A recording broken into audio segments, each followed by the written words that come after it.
Thursday, June 23rd. I'm standing at the county line section of Bighorn Sheep Canyon, a couple miles downstream of Salida. Flows in this reach of the river about 2,300 CFS. Got about 1,400 up in the Granite area and 800 in Hayden Meadows. As you can see, this is a river that's got some velocity to it and some volume, but if I can look down here without falling in, we've got some really perfectly good visibility even down here in Bighorn Sheep Canyon.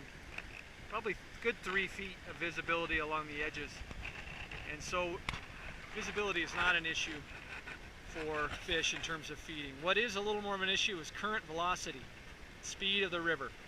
And in that regard, just looking at this, you can imagine trying to swim against that current. You're going to burn more calories than you can take in, even if you were sitting out there eating bacon all day.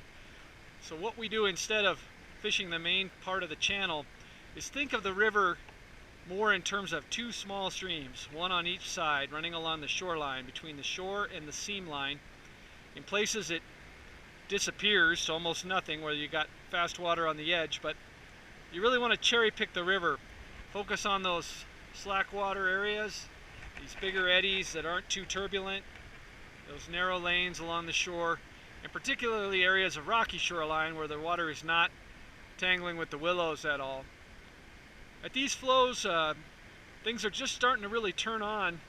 Still not seeing a whole lot of hatch activity down here, but that's really okay because fish are in such an opportunistic mode that I don't think they're holding up a entomology book and looking at your fly before they consume it. They're looking for big chunks of protein to make up for the big expenditure of energy that they're experiencing. And so things like streamers, things like big dry flies in the sort of stonefly attractor mode, like stimulators, parachute Madam X's, foam parachute Madam X's, those types of things are all great. Dry dropper rigs with a golden stonefly nymph or yellow Sally stonefly nymph underneath are also good. And again, focusing one's efforts on the best water. This river's had almost no pressure over the last 5 weeks, and with this clarity and a receding flow, things are only going to get better over the next 2 or 3 weeks as more and more available habitat opens up. You know, the other dynamic that's at work here, not only are these fish hungry, but because there's so little good habitat available to them, it's a very competitive environment. And so you find that often the biggest fish are in the most obvious spots at this time of year because they're literally putting more emphasis on getting food than they are on protecting themselves from danger. And you'll often find them right in the point position at the top of an eddy or in the tail out of if an eddy's more turbulent, but they're in prime locations where they can take best advantage of whatever available food comes along. Going upstream, you know, up in Hayden Meadows, we're seeing a lot of hatch activity now. Golden stoneflies, yellow sallies, caddis, crane flies, drake should be coming on any day now. Down here, it's more of just putting a cheeseburger in front of the fish and hanging on for the ride.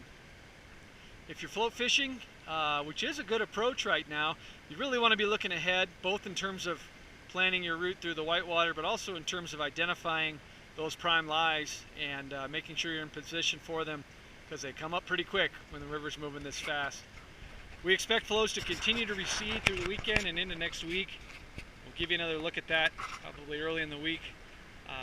But we're coming into that prime time, that 2 to 3 weeks following runoff, when a lot of hungry, unpressured fish really get on the feed. So we'll keep you updated on that.